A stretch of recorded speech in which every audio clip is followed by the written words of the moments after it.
Les loups de la capitale reviennent. Il se cache derrière notre bannière et se dirige vers l'Est.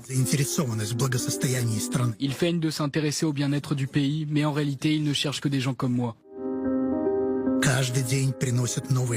Chaque jour, il formule de nouvelles exigences déraisonnables. Nous étions faits pour beaucoup plus et nous aurions pu construire n'importe quoi. Mais maintenant, la plupart des esprits les plus brillants de la jeune génération ont déjà quitté le pays. Les réalisations ne peuvent être mesurées indépendamment de tout.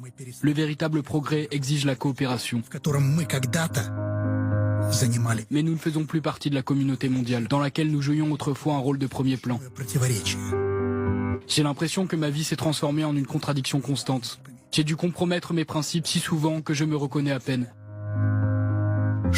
Qu'est-il arrivé à l'homme qu'elle a épousé? Je voulais simplement suivre les traces de mon père. Il me disait souvent que l'essence de la science réside dans le processus de découverte.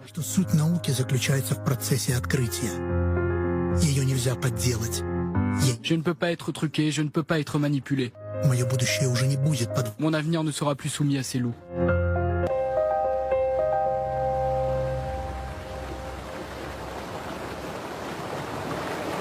C'est la vision de la Russie par la On est à l'antenne, C'est atroce, je suis navrée, hein, mais... Ouais. Alors est-ce que ça marche? Pardon, commençons par le commandant. Est-ce que quand vous étiez aux affaires, en voyant ça, est-ce que vous auriez été tenté de trahir? Vous avez trahi, mais plus tard. Je crois que ça fait réfléchir. Parce que, bien évidemment, c'est les clichés, mais tout le produit qui dure 2 minutes, il doit être cliché. Parce que sinon, il ne marche pas. Mais quand vous savez que, par exemple, 12 scientifiques qui ont élaboré le soi-disant missile subsonique russe, hypersonique russe, sont emprisonnés par le FSB. Quand vous savez que les scientifiques russes sont poursuivis par le FSB parce qu'ils ont exprimé des opinions. Parce que quand vous savez que les physiciens russes qui ont travaillé au CERN, à côté de Genève, sont maintenant chassés parce que la Russie est sous les sanctions et donc en fait ils ne savent pas où aller parce que s'ils retournent en Russie, ils n'auront pas de programme et il faut qu'ils partent ailleurs.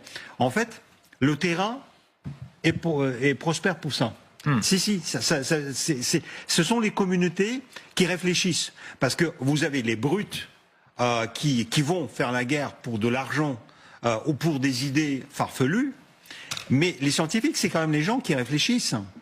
Et donc, là-dessus, vous avez une grande quand même histoire de la guerre froide, où il y avait les scientifiques, la bombe atomique, il y avait un complot des physiciens.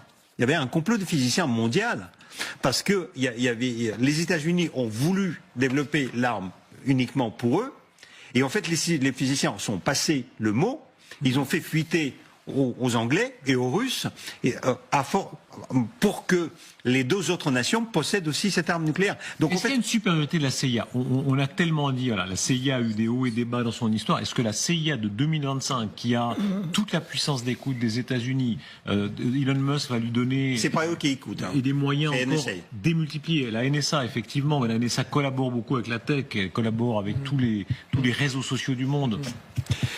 C'est une très très bonne question. Je vous parlais de Tulsi Gabbard tout à l'heure, qui va prendre la tête des 18 agences de renseignement américaines. On voyait la séquence tout à l'heure de Donald Trump avec Vladimir Poutine en juillet 2018 à Helsinki. C'est le fameux moment où un journaliste américain lui dit « Monsieur le Président, est-ce que oui ou non la Russie s'est ingérée dans le processus électoral qui a vu votre victoire ?» Et lapsus révélateur, Donald Trump se tourne vers Vladimir Poutine et il dit, en le regardant, « Écoutez, j'ai parlé avec Vladimir Poutine, il me dit que c'est faux, que c'est pas le cas. » Et donc il y a un peu une stupéfaction, une sidération. Le journaliste le relance et il dit non, donc il donne tort. Raison de ne pas. Voilà. Et donc pour répondre à votre question, il y a les moyens dont il dispose et ça de ce point de vue-là c'est colossal et c'est évidemment supérieur à tout ce qui se fait de par le monde. Mais à partir du moment où cet outil-là il est entre les mains d'une personne qui a un projet qui n'est pas forcément celui auquel vous adhérez, auquel vous pensez, vous pouvez effectivement grandement affaiblir cet outil.